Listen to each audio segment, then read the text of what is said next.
Magandang araw mga day! Welcome back to my farm vlog. Today, samahan nyo ako as we take care of our farm gamit ang isang techie approach parang CPU.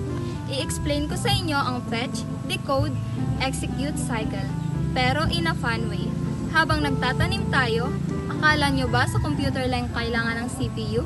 Applicable din ito sa pagtatanim at mas madali itong matandaan. At papatunayan ko yan sa inyo ngayon. Nandito tayo ngayon sa aking farm at tinatawag ko itong Diday's Farm. Hindi man po ako lumaki sa farm, Na hindi ka nag-aral. pero parang ganun na din dahil laging hobby ko na ang pagtatanim kaya araw-araw na din akong nasa farm. Hindi ko naman mapapanatili ang farm na ito kung wala akong mga katulong syempre. So ito ang aking mga kaagapay, ang aking assistant 1, siya ay si Mr. Robert, na siya ang mag-fetch ng instructions. Si assistant 2 natin ay si Miss Karen. Si Miss Karen naman ang bahala sa pag-decode. At si assistant 3 na si Miss Angela, ang expert sa execution namin dito sa farm. Kaya tara, simulan na natin!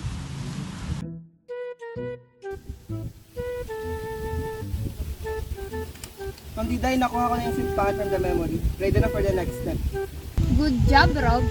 Alam nyo mga day, sa CPU, ang fetch ay parang ganito. Kailangan muna natin kunin ang mga kailangan natin mula sa memory. Katulad sa pagtatanim, kailangan muna natin ang seeds bago tayo makapagtanim. Walang fetch, walang progress. According to the label, plant the seeds in the soil. Madali lang. Na-decode ko na. Angela, ready ka na ba? Nice work, Karen! Ang decode sa CPU ay parang pagbasa ng instructions sa farming. Kailangan natin intindihin kung ano ang gagawin. Kaya sa pagde-decode ng seed packet, nalaman natin na dapat itanim ang seed sa lupa. Parang sa CPU, walang tamang decode, walang tamang execute.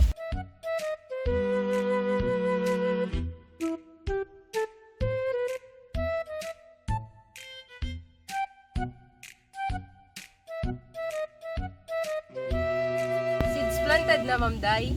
Instruction executed successfully. Solid! Napakahusay, team. Mga day, ang execute sa CPU ay katulad ng aktwal na pagtatanim. Kung ano ang na-fetch at na-decode, kailangan natin gawin para mabuo ang cycle. Tulad ngayon, natapos natin itanim ang seeds dahil tama ang fetch at decode natin. Kaya importante na lahat ng steps ay ginagawa ng maayos. Ma'am Diday, nakuha ko na ang watering can. Ready na ulit for next decoding. Ayan, Karen, decode mo na yan. Ang sabi, water the newly planted seeds. So, kay Angela ulit yan. Napakalinaw, Karen. Ganyan din sa CPU. Kapag na-decode mo na ang instruction, ready ka na sa next step. Katulad nito, kailangan natin alagaan ang seeds sa pamamagitan ng pagdidilig.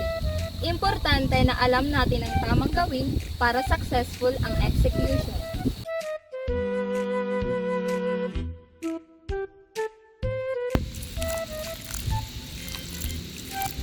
Seeds watered na, Ma'am Day.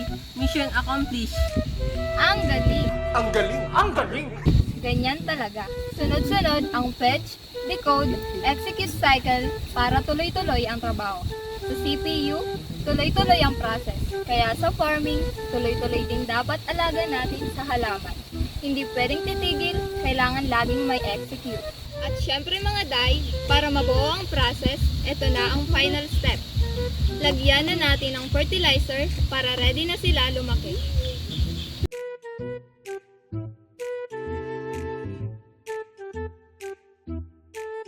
Gaya ng CPU na may continuous cycle, sa farming hindi pwedeng mag-stop. Kailangan maayos ang lahat ng steps mula sa pagkuha ng instructions, pag-intindi nito hanggang sa pag-execute. Kaya successful ang pagtatanim natin ngayon. Mga day, salamat sa pagsama sa amin today. Sana na-enjoy ninyo ang aming CPU style farming at marami kayong natutunan.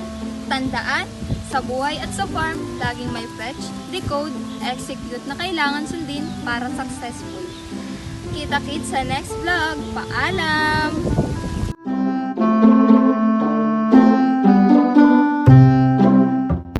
So mga day, base sa aming vlog, instead na aktual na proseso ng CPU ang aming pinakita, ang ginawa namin ay pinakita namin na may fetch, decode, and execute din ang pagtatanim ng mga gulay. Kailangan ito lalo na sa paghahanda sa pagtatanim, paglalagay ng tubig sa pananim, at kung ilan at kailan dapat maglagay ng fertilizers, at kung paano protektahan ang mga halaman. So mga day, ngayon alam mo na hindi lang computer ang may FDE, kundi rin sa ating normal na buhay-buhay. Paalam!